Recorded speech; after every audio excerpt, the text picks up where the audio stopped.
Do we ever stop to ponder, what is the essence of obedience in our relationship with God? This is not a question to be brushed off lightly. The Bible, the cornerstone of Christian faith, is suffused with instances that underline the significance of obedience to God. Take the tale of Noah, for instance, a man of faith who, despite the ridicule and scorn of his contemporaries, obeyed God's command to build an ark. He didn't question, he didn't hesitate, he simply obeyed. And what followed? His obedience saved humanity and all living creatures from a catastrophic flood, a clear testament to the power of obedience. Contrast this with the story of Adam and Eve in the Garden of Eden. They were given paradise, with one simple instruction: not to eat from the tree of knowledge. Yet, they chose to disobey. This act of disobedience led to their expulsion from paradise and brought sin into the world. But what about King Saul, a man chosen by God to lead his people, yet his disobedience led to his downfall?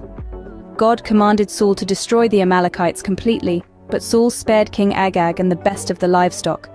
This disobedience cost Saul his kingdom. Then we see the obedience of Abraham, who was ready to sacrifice his son Isaac when God commanded him. This extreme display of obedience and faith in God was rewarded with a promise.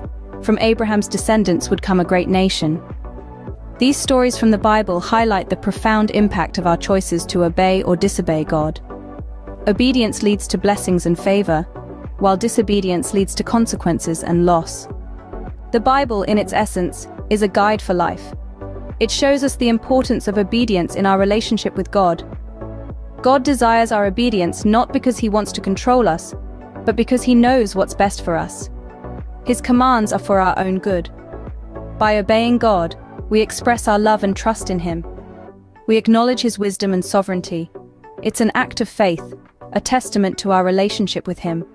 It's not about following rules blindly, but about seeking God's will in all we do. Disobedience, on the other hand, separates us from God. It's a choice that leads us away from His blessings and protection. It's a path that leads to regret and loss. In conclusion, obedience to God is not a burden, but a blessing. It's a choice that leads to a life of peace, fulfillment, and eternal rewards. It's an act of faith, a testament to our love for God. It's a choice that defines our relationship with God and shapes our destiny. Remember Noah's faith, Abraham's obedience, Saul's downfall, and Adam and Eve's transgression. These stories remind us of the importance of obedience in our walk with God. They challenge us to examine our choices, to strive for obedience, and to seek God's will in all we do. The choice is ours to make. Choose obedience, choose life.